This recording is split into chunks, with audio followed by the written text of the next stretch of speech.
hari amakuru ariko aravuga yuko ingabo z'igihugu ca Congo FARDC zoba zakuwe ku kibuga c'indege ca Karemi hakazanwa ingabo z'igihugu c'u Burundi FDLB kugira ngo zibe ziriko ziracunga umutekano w'aka karere na rijya. Bamaze kubona yuko FARDC bamaze kuba mungwa n'ibiturire, bamaze imisi bibonekeza bariko barajya bahabwa na leta y'igihugu cy'u Rwanda.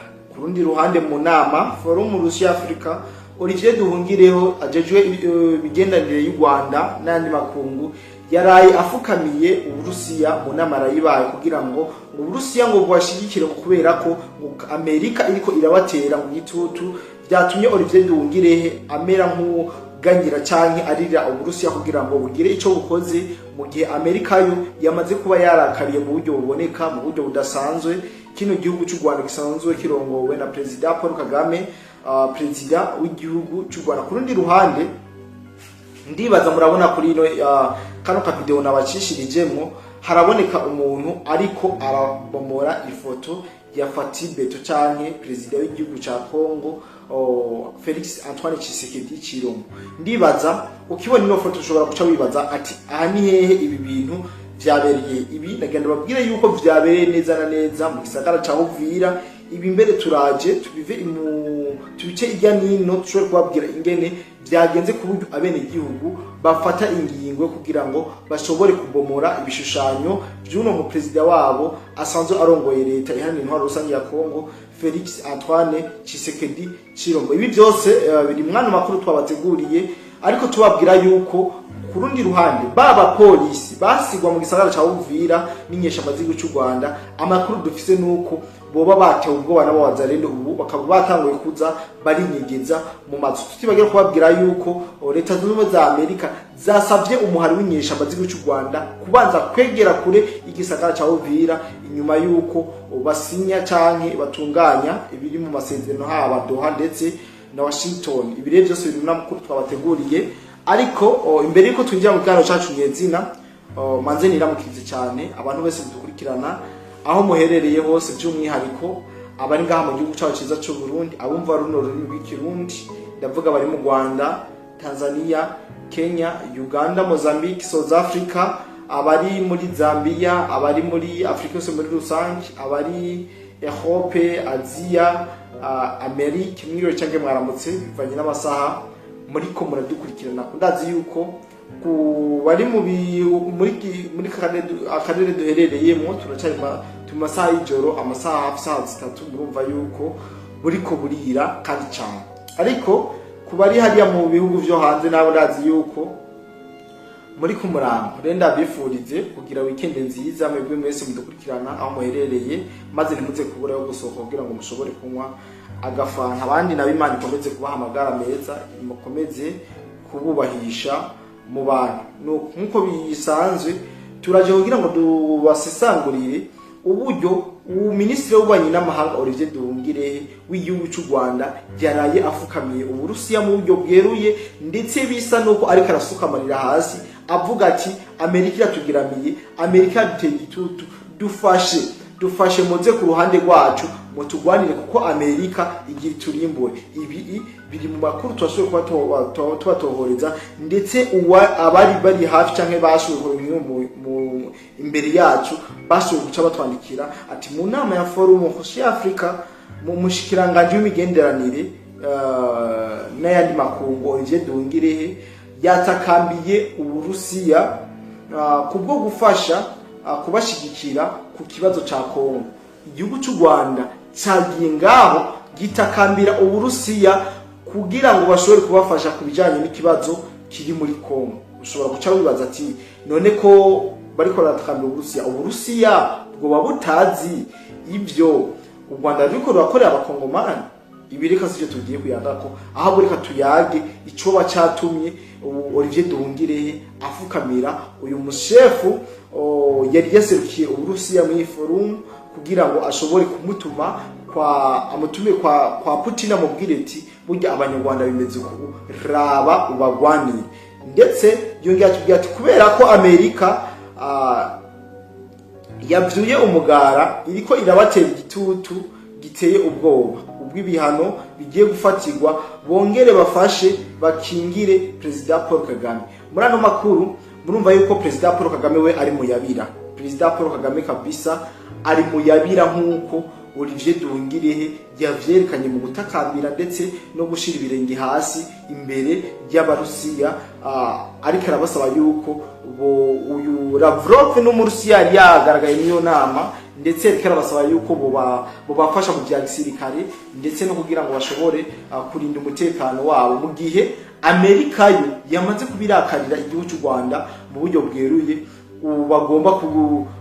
Bagomba ukuntu igihugu cy'u Rwanda cova muri Kongo kikanka. Sinzi yuko Urusiya bugiye gushigikira kino gihugu cy'abakora amaraso, kino gihugu cy'u Rwanda, kugira ngo bashobore kubandanya biba canke bagira ivyo bashaka ngaha mu gihugu ca Kongo. Ivyo sinje kubiteye kumbure tuzobatoreza, ariko mwibaze impamvu leta y'u Rwanda yagiye gutakambira Uburusiya kugira ngo bashobore gukinga Amerika ntihagire ikintu ibakora. Icyatumye aba banyarwanda birukira muri Rusi ni kubera ko bazi yuko Amerika idahuza n'Uburusiya. Aha rero baca bavuga ati ko Amerika idahuza n'Uburusiya, reka natwe twibome ku Burusiya. Deje bari ko baratambatamba bavuye kuri Amerika, ubu naho bagiye kwisemba Abarusiya. Nyamba Abarusiya bazemera uko bazoza bari donc barabatuma baza kubibira navyo nzi, muga ico nzi nuko amakuru dufise nuko bitashoboye kuba biberera, ndetse inyishu barose itari ihagije. Ibi biri mu makuru twabatohoreje neza ku muri zokomeza twokora umuntu kugira ngo mushobore kugenda mutahora. Twambavu y'ivyo twabwira ko mu gihugu cy'u Rwanda ibintu bitoroshe. Inzara aho bitwa Kayonza kabisa, inzara yamaze abantu, irikira bica Rubozo, irikira bica mu buryo budasanzwe. Ndazi yuko ku mbuga zigiye zitandukanye mwagiye murabibona, abanditsi bagiye batandukanye, ndetse iki kibazo cyarageze aho kibazwa uyu Perezida Paul Kagame mu gihe yari yakoresheje inama novuga y'ubwoba akoranya abo muri FPR Inkotanyi, akabakoranya nyuma yaho yumvise yuko leta ya Trump yatumye ko bamwe mu batavuga rumwe n'igihugu cy'u Rwanda kugira ngo bashobore kuba basesekaye Washington bagire ico bumvikanye ko, mu gihe Perezida Paul Kagame atari ko arakurikiza ibyo bari basinye mu masezerano yabereye Washington. Ndibaza ibi mwagiye muri kukana twagiye tubibaha atakibazo na kimwe. Kundi ruhande kuri uyu wa gatandatu wo mu ndwi iheze, inyeshamba za AFC M23 zarashoboye kuba zitanga itegeko aho zabwiye abene gihugu bari muri gisagara cha Uvira neza na neza gusitura igishoro cyangwa stati ya Tshisekedi kiri muri Uvira. Bikaba byakozwe mu bikorwa rusange, mu gihe ku munsi wa gatandatu inyeshamba zigifata kino gisagara zakoresheje igihugu rusange. Amakuru dufise nuko zino nyeshamba zahise zitegeka bene igihugu bari mu kivi rusange kubomora ino shusho ya Fatibeto. Ndibaza murabibona ku masanamu, iyi video namwe bashishirizamu yerekana uburyo abene igihugu bari ko barahatirwa kubomora cyane gusatura bimwe mu bya Perezida Fatibeto. Ibistati byari bisanzwe biri ngaha mu gisagara cha Uvira. Ibi rero byerekana ubugome n'ubugesera zino nyeshamba zikomeza gukora zikorera ngaha mu gisagara cha Uvira. Ndibaza mwari mubonye tuteko turagaragara mu kanya cya kibazo cy'amatara cyari kibaye, ariko ndizera yuko ubu tuko turabonana kubera ikibazo cy'umwanya tubabanarije tubabwira uko ibintu byifashe, kandi azi yuko mukomeza kubitahura atakibazo na kiri. Tunababwira yuko abanyamurenge bakomeje amasengesho mu misozi, abanyamurenge barakomeje ibisirimba aho bariko baragwanira twigwaneho imbere yuko itana mu mitwe na FARDC. Ivyo bikaba byabaye ku munsi w'ejo na hirya y'ejo, imigwano yabereye muri Minembwe. Muri Minembwe harashoboye kubera imigwano idasanzwe, ndetse no muri Mikenke aho mbere hakoze n'amasukoi ndetse n'amadrone CHI PTSI-25 amasukoi yarashe zino nyeshamba zari zisanzwe ziri ngaha muri Mikenke. Amakuru ndazi umusisangozi yarashoboye kuyabaha atakibazo na kimwe mu biganiro twabahaye ku munsi w'ejo. Niyo mpamvu uno munsi twagiye kubona amavideo menshi aho abanyamurenge bazindiye mu misozi, baziye kugira ngo bashobore kwiyegereza umukama Imana maze akingire zino nyeshamba zabo. FARDC niya zirasa ize kuzirasa itazigema. Ibi nivyo twagiye kubona abanyamurenge ba kabisa uno munsi basenga mu misozi bavuga ati Mana uturindire twigwaneho, Mana uturindire buri kimwe cyaba twigwaneho. Umugabo murabizi yuko n'umusuma yagiye kwiba avuga ati manu urandinda ntibafate kubera ko bo nk'ubitamwe bamvuna umugongo. Yindi nkuru tubabwira nuko kuba kongomani batari bake benshi cyane bamaze guhungira mu gihugu cy'u Burundi baza baratangwe kuba berekezwa mu makambi y'impunzi agiye kubamwo inyuma yo kubakura mu bibanza by'amatransit. Twovuga yuko ubuzima bwabo butanguye koroha inyuma yaho bakiye mu matransit basanga ibintu bigoye, ariko amakuru dufise nuko bamaze kuba bagera mu makambi ndetse amakambi agiye kubafasha bizoborohera cyane na cyane mu kuyibeshaho ndetse no mu kurinda amagara yabo. Na ubona yuko hajya mu makado transit ibintu bitaba byoroshe. Andi makuru dufise nuko leta ya Kinshasa yemeye FMI iremeje ko igiye gutanga miliyoni zigira ku 145 z'amadolari zihuta zo kugira ngo bashafashe impunzi z'abakongomani bari mu makambi z'impunzi mu kubarosa ibifungurwa n'imyambaro no gutunganya neza aho barara. Murumva yuko iyi FMI igiye gukora umugambi mwiza cyane aho igiye gutunganiriza uburaro bano bakongomani n'abakongomani kazi zino mpunzi muri rusangi, aho bagiye kubafasha mu byo kwambara ndetse no mu byo gufungura. Murumva yuko ubuzima buzomera nk'ubworoshe na buke buke mu gihe mwari muzi yuko ibintu mino misi vyari bikomeye cyane. Ndazi yuko mwe mudukurikirana mu ntangamarara mwumvise ariko ndavuga inkuru y'ingene yuko abasirikare ba FARDC boba bakuwe ku kibuga c'indege cha Karemi. Tubona babwira yuko chef de commandement ngaho mu gace ka Karemi amakuru dufise nuko yamaze kubatabwa muri yombi inyuma yo kwikeka ko yoba ayagamaye cyangwa akorana n'umwasi w'inyeshamba z'igihugu cy'u Rwanda. Ibidazi mwanyuma yo nahagiye hatandukanye, ariko abandi makuru yajavuga hariya nyene yavuze ko FDNB ingabo z'u Burundi arizo zahawe ikibuga c'indege ca Karemi, ndetse banagerageje kuvuga aba special force ngo bakomeye b'igihugu cy'u Burundi aribo bagiye kuza bararinda kino kibuga c'indege ca Karemi. Iyo nkuru nayumvise ariko sinje kuyemeza, sinje no kuyihana kuko nta cemeza kinyemeza yuko ingabo z'uburundi zoba ziri muri Karemi zigiye gucunga ikibuga c'indege,